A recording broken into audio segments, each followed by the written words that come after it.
How did you keep that joyful spirit in what you were doing? I mean, for me, it's about perspective. Look, what I'm doing now, what Moms for Liberty is doing all across the country, yeah, it's hard work, and sometimes you get dejected. You feel like people aren't really listening to you, but you see a better way. But one thing I've always realized is the sun comes up tomorrow. My kids are still gonna love me tomorrow. As a dad, I'm gonna do everything for them tomorrow. I'm gonna sleep. I'm gonna get up. I gotta tie my shoes. I gotta brush my hair, brush my teeth. These things come and go.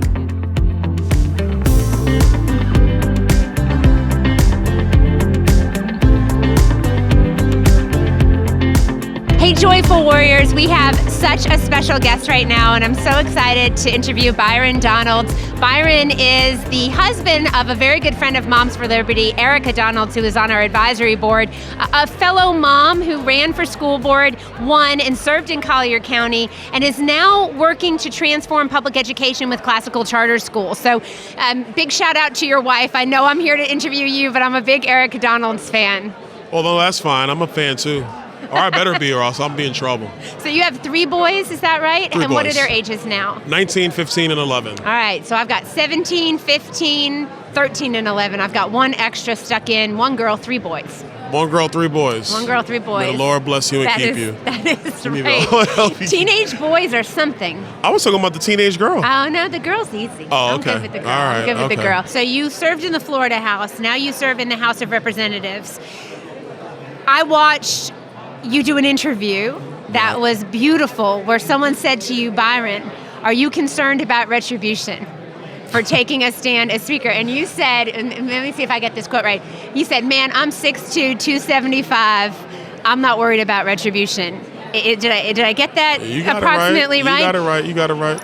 You adding levity in a moment where there could be a lot of people that would say there would be retribution, right? To take a stand against what we'd be seen as establishment or people standing in line for office, right? To disrupt that process. Our moms are disruptors too sometimes in their own local community. So can you give them some advice about, kind of keeping your wits about you, keeping a sense of humor, right? And enjoying what you're doing, but working in the spirit as a joyful warrior, because really in that moment, that could have been, and a lot of people wanted to turn it against you, right? They wanted to create more division within the Republican Party. You were very joyful in the work that you did. Right. How did you keep that joyful spirit in what you were doing? I mean, for me, it's about perspective. Look, what I'm doing now, what Moms for Liberty is doing all across the country, yeah, it's hard work, and sometimes you get dejected. You feel like people aren't really listening to you, but you see a better way. But one thing I've always realized is the sun comes up tomorrow. Yeah. My kids are still gonna love me tomorrow. As a dad, I'm gonna do everything for them tomorrow. I'm gonna sleep. I'm gonna get up. I gotta tie my shoes. I gotta brush my hair, brush my teeth. These things come and go. Yeah. And I think that the key thing to understand for me has always been, even though we might have disagreements, we all really do want the same thing. I think there's some people who want something completely different, and that's another argument for another day. But most Americans, most people want the same thing. And so to try to keep the value of those relationships, to try to really just make sure you keep the perspective of life. Because as we're arguing about who's going to be Speaker of the House, most Americans are just trying to figure out, are the schools open? Yup, my kid's got to go to school. Did he do his math homework? Is he being taught right? That's a big one. Is he even learning math in school? Is he school, learning right? it? Yeah. How am I going to feed my family? What's going on in my company? Me and my buddies still going bowling later? Right. Is my golf game going to be hampered? Is there a storm coming? There's so much more going on in life than just politics. And I think that people have got it twisted in our area that this is the only thing. It's a part of our life, right? But it's not the only thing in life. And I always try to keep that in the forefront of my mind, even though we tackle a lot of tough issues and we really have to fight hard on key issues. And there's some things in the country that we have to reverse course on. But when my time is done, I'm a human being. I'm an American. You're going to go back to being a dad. I go back to being me. Yeah. And you're always going to be called dad no matter if you're the governor of the state of Florida, if you're the president of the United States. who knows what the future holds for you, Byron. So let's just talk about Florida for a second, if we could. You're a resident of Florida. That's where you raise your family. I live in Florida. During a time of COVID, when there were so many questions about the future of our country and freedom, we did see Governor DeSantis take a stand and really rooted in the founding principles of our country. And you know, there are always risks in every decision you make as a leader, right? But to lead with the founding principles, I think, was really what Floridians were inspired by, right? He trusted us to raise our family. What do you see around the country now as moms and dads are watching Governor DeSantis, and we see some other governors standing up now too, right? What does the future look like for America and parental rights, and how important has Florida been, I think, in moving the country forward? I'm curious. Well, I think the future is bright for that. I'd always remind people that, you know, before governments, before cities, there were families. And there were families before it, there's going to be families after it. My kids aren't raised by the state, they're raised by me.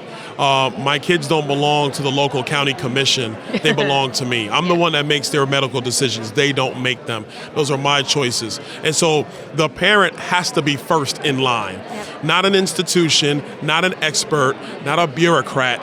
That mom and that dad, they are first in line on every single decision. So I think parental rights are only going to grow. What we've seen from Ron DeSantis, which was tremendous leadership in a time of, you know, of chaos. Yeah, absolutely. Everybody was nervous. Everybody was afraid. Nobody knew what was coming next. And what you see now is other leaders say, you know what? I can do that. We can do this and get back on track. I think it's a powerful thing. But I always want to make sure I give credit because, you know, Ron has done an amazing job as our governor. But the parental choice, the parental first movement, I started with Jeb Bush almost 30 years ago. And I know some people are like, oh man, why are you bringing up Jeb Bush? Jeb Bush is the one who started the charter school movement in Florida. You know, New York City was the incubator. Florida was the first state to say, we're doing this as a function of how we educate children. That was the first step. So no matter where we go in the battle for parental rights, them being first in line, we always have to take count of how long of a battle this has been, all of the different people who have been a part of it, the times where it wasn't clear how this was going to work and you needed leaders to just step forward, take the risk, and see it through. And I think now the wind is at our back with respect to moving parental rights through the country. And we're going to see more changes and more innovation. It's going to be a beautiful thing. I think so too. And I think it's the big tent. I really think it's the one thing that we're going to be able to pull people together past political lines, past racial lines, religious divide, to say we're all parents. You have the fundamental right to raise your kid. I do too, and we're going to have respect for each other in that. 100%. Last question. Sure. 76% of our candidates that were endorsed last year in 2022 for school board, we endorsed in over 500 races, 76% were first-time candidates. People that had never served in political office before. Just some advice for people that may be looking at the political landscape, never have been involved in politics or government before, but are thinking about taking the step to run for school board or other local office. Any advice for them? Oh man, plenty. Number one, God bless you. Yeah. Because running for school board is one of the toughest jobs in politics. It's a hard job. You don't get the fanfare of Fox and CNN. No, you don't. Most people don't really know who you are, but you are on the front lines of probably the toughest institutional battle, and that is public education. Yeah. Public education has been in charge for 100 years. And it's in some respects, it's a who moved my cheese for them. You know, it could be good stuff, but because they didn't design it, it's terrible. You're having to fight against that all the time. So number one, cool heads must always prevail. Number two, I would say make sure you do everything you can to work with your business community and your local realtors. Yes. Because those are your two outfits in any community that actually have a focus on education in the community. You need them on your side. And then the last part I would say is always be solutions focused. Always be solutions focused. Because the different internal squabbles that come, the hurt feelings, the shouting matches, that stuff comes and goes. But if your solutions are the things that always drive you, even your adversaries have to respect you.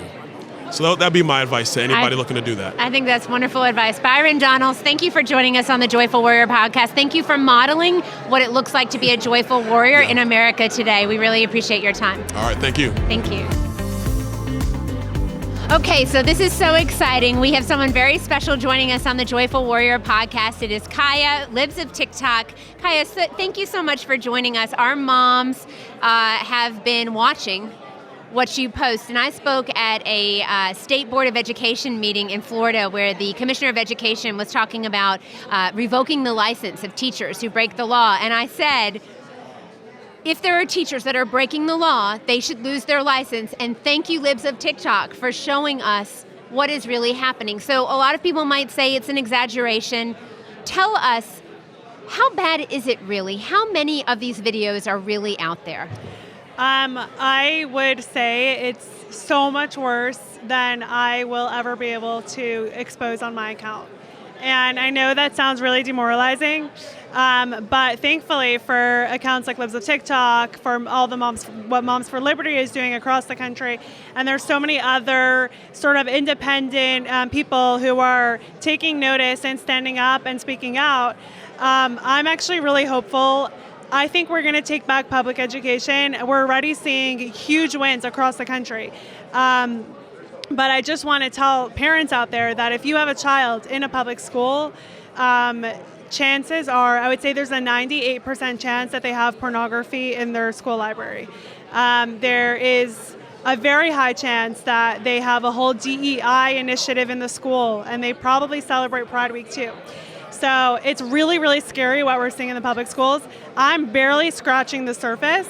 But I think that what I've done is I helped to start that conversation, and now a lot of other people are also contributing and jumping in. And I think the best way to sort of fix the system is to just expose what they're doing, because their views don't hold up. So we just have to keep showing the country what these people in public education are doing to our children. So I've watched you doing different interviews. I've had the pleasure of watching you now that you're speaking out publicly. And I want to thank you, first of all, for being public. So many of our moms they get canceled, right? And they get doxxed. And I know that's happened to you. It's happened to me. I want to say thank you for having the courage to not be anonymous, to show your face and to stand up for what you believe in. I think it inspired a lot of our moms.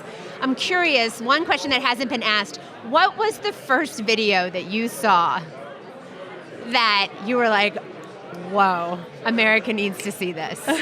Do you remember? So I think one of my earliest viral videos, and actually one of the first ones that had sort of a follow-up action taken, was a video of a teacher in California, and she basically had her students pledge allegiance to the Progress Pride flag, at the same time mocking the American flag. And this is liberal California, and even they were outraged. I mean, she was fired. And that video was one of my earliest ones to go viral within the public school, the public education sector. And I mean, since then, there have been so many more. Obviously, we've had close to 36 teachers fired. We've had so many schools, had to remove pornography. And it just shows the power of just shining a light on what they're doing. And to touch upon what you said earlier, I know it's really scary. So there are moms out there that want to do something, or even teachers, and they want to do something, but they're scared. They could lose their job. They could get canceled. They could get doxxed. And I feel that. I mean, all that has happened to me. And if you see something and you think that this needs to be exposed, but you can't do it, then you should contact someone who can. I don't want anyone to lose their jobs. I don't want anyone to get doxxed or canceled. So, moms, just be on the lookout. Teachers as well, be on the lookout for anything. And you can always send it to any of your Moms for Liberty chapter. You can send it to me. You can send it. There are so many people now who would be so happy to use their platform to help you. But yeah, I mean, I think the other thing is that the left uses bullying as a weapon to silence their opponents. So, and then when that doesn't work, they'll actually dox you, right? Like they showed up to my house to dox me. And I mean, look, I think you just have to be. If this isn't worth fighting for, right? I mean, if our kids aren't worth fighting for, their innocence, the demoralization we're seeing of the kids in the schools, it has to stop. And I think we just give you a ton of credit. The last question I have for you is this. we're seeing a lot of fights on social media, and I served as a school board member. I don't think America's seeing a fraction of the violence that is actually happening in our public schools. There are arguments from people saying that we shouldn't be sharing these things, that it's too much, that it's desensitizing people to what's happening. But I have to think, I remember there was a little girl that was shot in Chicago walking across the street. She was 8 years old. She was shot in the head. She was holding her mom's hand. Oh my God. And I remember hearing about it and reading about it and thinking to myself, all of America needs to see this mom cradling her daughter who has just become a victim of the violence in Chicago. So it's this balance between showing everything so that people really see what's happening, but then also trying to be sensitive or not normalizing this stuff. Do you have any thoughts on that?